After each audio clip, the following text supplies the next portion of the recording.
नमस्कार, के छन् हालचाल? निकै छौ कि नै?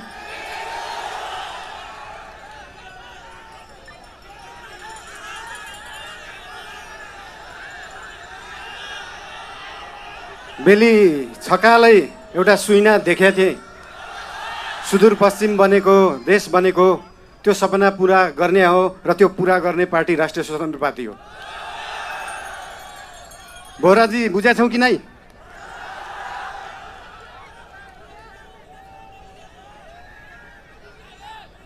खल्तीमा पैसा नभएको विपन्न गरिबले शिक्षा पाउनु पर्यो, त्यो हो हाम्रो एजेन्डा। खल्तीमा पैसा नभएको विपन्न गरिबले स्वास्थ्य उपचार पाउनु पर्यो, त्यो हो हाम्रो एजेन्डा। 2 वर्षमा बन्ने बाटो 20 वर्षमा पनि बन्दैन, 1.5 वर्षमा बन्नु पर्यो, त्यो हो हाम्रो एजेन्डा। रुखमा बाँधेर हुन्छ कि बाटोमा सुताएर हुन्छ कि खोरमा जाकेर हुन्छ, बाटो बन्नु पर्यो। या त बाटो बनाउनलाई यो भेगमा मेरो भोट छैन, यहाँको बाटो किन बनाउने, यो भेगमा मेरो भोट छैन किन बाटो बनाउने। राष्ट्रिय स्वतन्त्र पार्टी सरकारमा गयो भने काङ्ग्रेस हिँड्ने बाटो पनि बनाउँछ, एमाले हिँड्ने बाटो पनि बनाउँछ, माओवादी हिँड्ने बाटो पनि बनाउँछ, सबै नेपाली जनता हिँड्ने बाटो बनाउँछ। मान्छेले देशलाई स्विजरल्यान्ड बनाउनुपर्छ भन्छन्। स्विजरल्यान्डको बाउ बढी मालिका यहीँ छ, किन बनाउनु पर्यो स्विजरल्यान्ड? स्विजरल्यान्डको पराकाष्ठ रामारोसन यहीँ छ, किन बनाउनु पर्यो स्विजरल्यान्ड?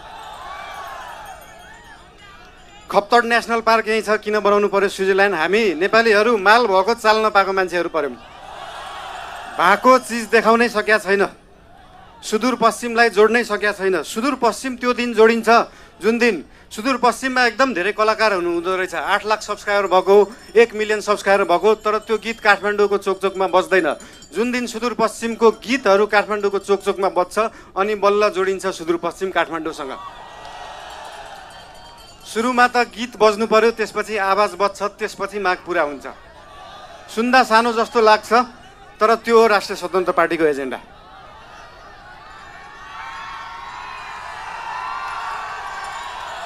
सुदूरपश्चिमलाई सुनजिक पश्चिम बनाउनु पर्यो, राष्ट्रिय स्वतन्त्र पार्टीको त्यो हो एजेन्डा।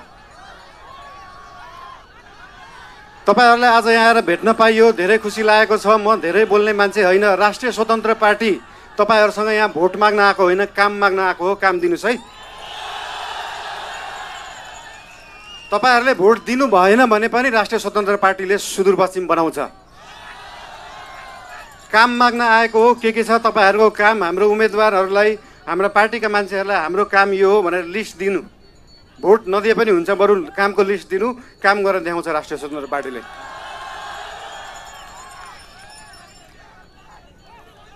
हजुर,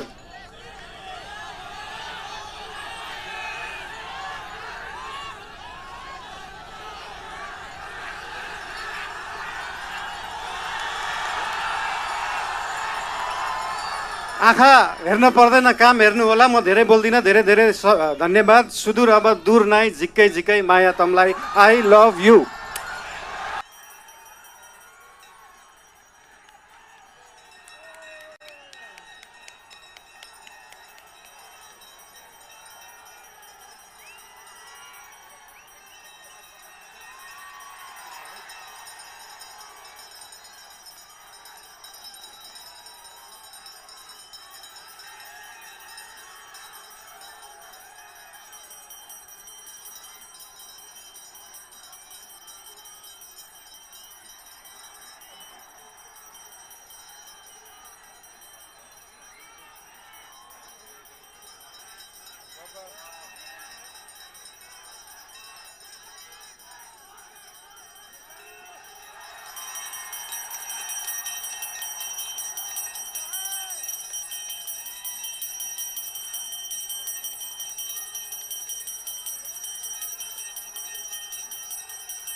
कृपया मञ्चमा रहेका साथीहरू उम्मेदवारज्यूहरू बाहेकहरू सबै तल झर्दिन म अनुरोध गर्दछु।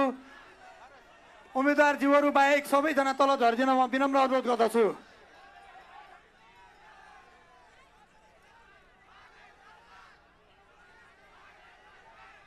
जेनजी युवा साथीहरू पछाडितिर गएर अब हामी केही मन्तव्यहरू सुन्नेछौँ। हामी सुन्नका लागि तयार हो कि होइन? हो भने अलि संयमित भएर पछाडितिर बसिदिन म सम्पूर्ण जेनजी युवा पुस्ता दाजुभाइ दिदीबहिनीहरूमा अनुरोध गर्दछु। तपाईँ हाम्रो बिचमा वृद्ध बुवा आमाहरू हुनुहुन्छ, अशक्त व्यक्तित्वहरू हुनुहुन्छ, कृपया सहजीकरण गरिदिनु हुन म विनम्र अनुरोध गर्दछु। र यसपछिको कार्यक्रम आदरणीय राष्ट्रिय स्वतन्त्र पार्टीका नेत्री रिमा विश्वकर्मालाई म सुम्पिँदै म तपाईँहरूको बिचबाट बिदा हुन्छु। जय घन्टी।